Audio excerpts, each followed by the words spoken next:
welcome to Shelf Talkers. My name is Suzanne. I'm the adult programming librarian at the downtown Huntsville Library. And this is Mick, our lead reader's advisor here at downtown. And we thought we would continue with last week's video where we were talking about Novel in Translation Month. So all of our selections, once again, are books that are translated into English from another language. I'll get started with mine. So the first one I have here is a science fiction novel, Ball Lightning by, I'm going to butcher this, I deeply apologize, Cixin Liu. It's originally from Chinese, and this one has been translated by Joel Martisen. Cixin Liu, his Three Body Problem series, this is a different novel, not part of the series. His Three Body trilogy, jump-started the Chinese sci-fi trend. So there are more Chinese science fiction books being translated because of this author. Took China by storm, and when it got translated here, it was huge. He's got a blurb from Barack Obama. Oh my. Yeah, so that's pretty good. The next one I have is Inkspell by Cornelia Funke. This one is a YA novel. It's from the Inkheart trilogy. There was a movie with, oh my gosh, he played George of the Jungle. What was his name? George? Brendan Fraser. Brendan Fraser. That's who it was. There was a movie based off of this. So it is Inkspell by Cornelia Funke. It's translated from German by Anthea Bell. If you're a regular viewer, like and subscribe, you would have seen... well, you can do it again at the end, I promise. You would have seen last week's the collected stories of Stefan Zweig were also translated by Anthea Bell. That got me curious, so I looked. We have 43 different items translated by Anthea Bell in the Huntsville-Madison County Public Library system. That's just us. That is just our library system. That means there are probably more books out there translated by her that we do not have. So I was curious. I did some research. She has translated YA books, autobiographies, nonfiction, children's books, comic books. She started translating in the 1950s, and she translated stories, starting with children's stories and then branching out into adult fiction and nonfiction. She translated from French, Danish, and German into English. Wow. She passed away in 2018. She's been nominated for and won multiple awards for translation.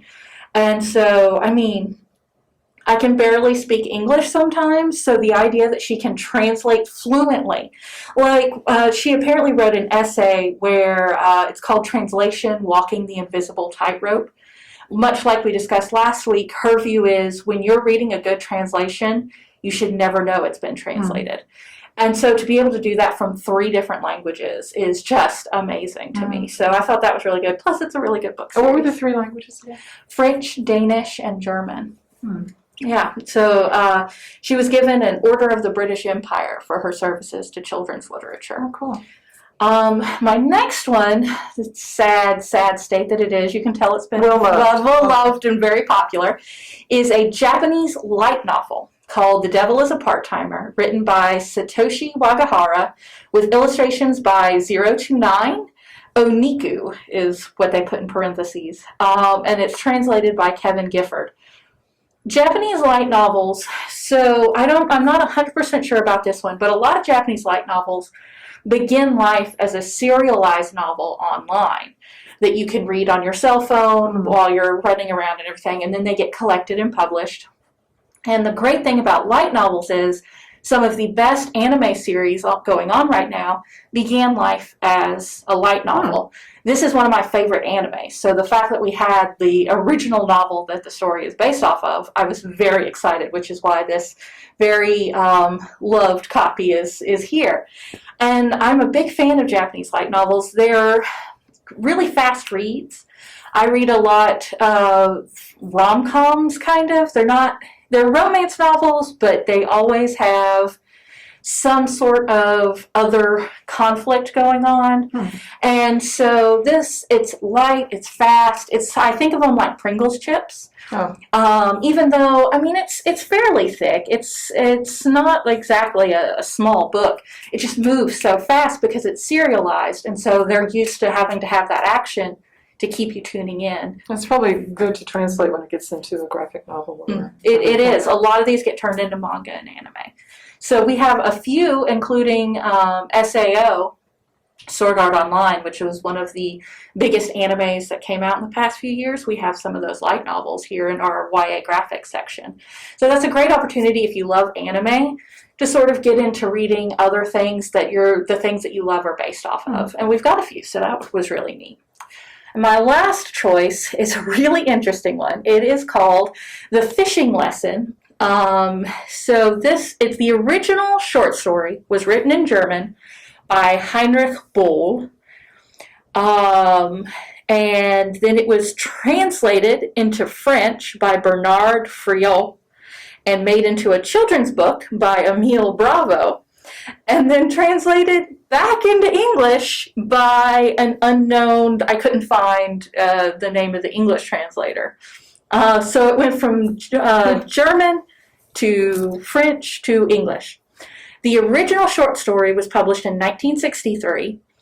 It was adapted into French in 2012, and then it was published here in 2018. And what's interesting about this is it's kind of a heady concept for a children's book. The idea is a tourist in some beautiful European city comes across a fisherman sleeping in his boat at the wharf, and the fisherman's taking a bunch of pictures and just being kind of obnoxious.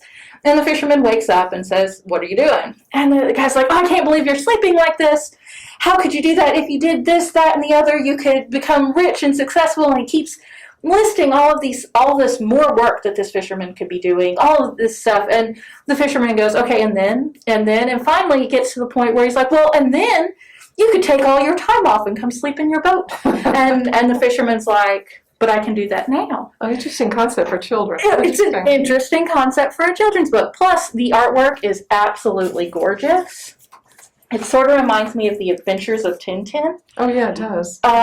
So it's beautiful. Especially Yes. Yeah. And so it's absolutely beautiful and a very interesting concept. So I was excited to find that in our picture book bins. Oh, cool.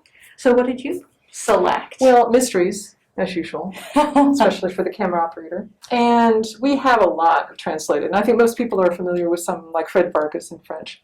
And the Norwegian ones, of course, we all like. So I thought I'd choose a couple of languages that I'm not always familiar with mysteries. The first one, The Seige by Arturo Perez-Reverte, translated from the Spanish by Frank Wynne. How would I describe this one?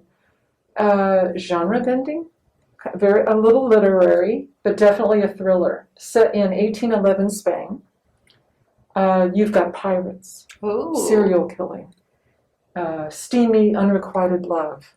And I like any book that has a character that is described as a mysterious taxidermist. Like there is any other type of taxidermist. Anyway, I think this would be a good read. Next, Newcomer by Keigo Higashino. That sounds right. Was that we apologize for not being able to say these names. This is the second in this series of his, translated by Giles Murray. The protagonist is Detective Keigo Higashino. No. Oh, I don't know if I repeated the author's name. Yeah, You'll have to read this to find out what the detective's name is. The plot is a basic murder of a woman that newly divorced, moves to this small neighborhood, and the detective, who shall remain nameless, obviously, also is new to that ends up investigating her death. The style, and I thought you'd be interested in this, is what is commonly referred to as novel in stories. It has 9 sections in it. Each one is a self-contained story involving the different people that are somewhat related to the case.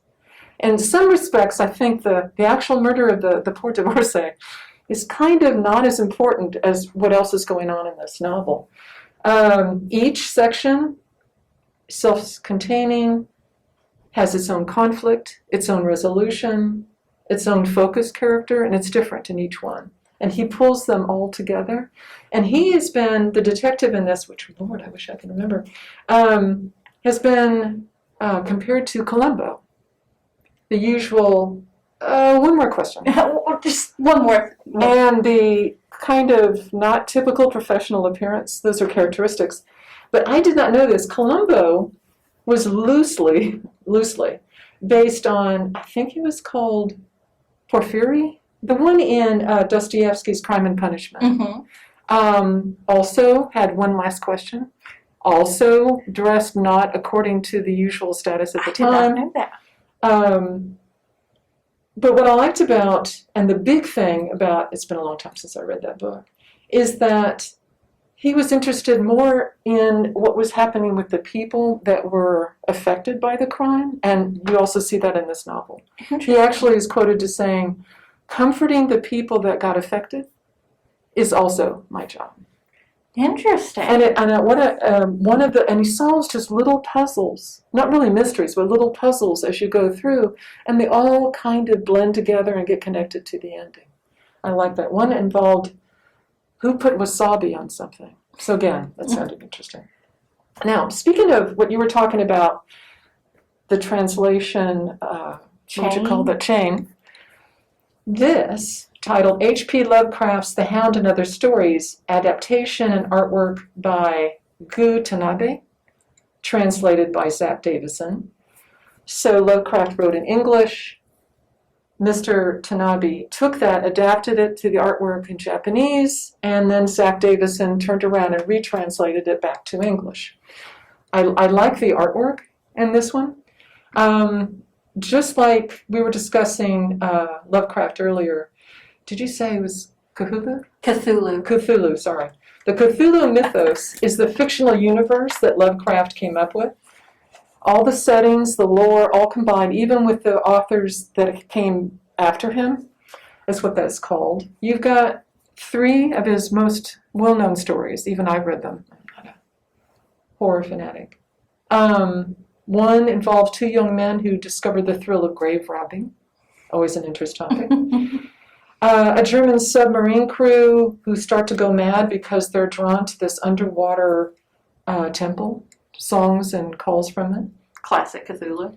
An Arabian desert explorer who finds what they describe as a hideous city older than mankind. Your typical Lovecraft, unusual types of items. But I just like the idea of the constant removing and revisiting something by translation. And last but not least, also another graphic.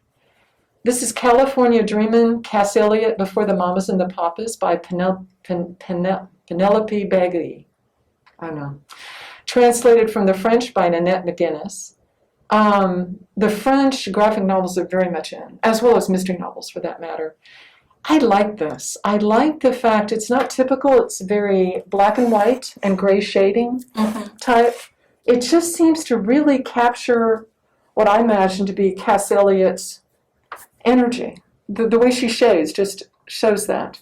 And she does a really good way, and this is before she became really popular in the early days, shows her confidence, her talent, but also her vulnerability, and especially in the areas of love, which I gather she was having difficulties with. And the discrimination she had to deflect sometimes, overcome because of her size, was also introduced to this. So I highly recommend that as well.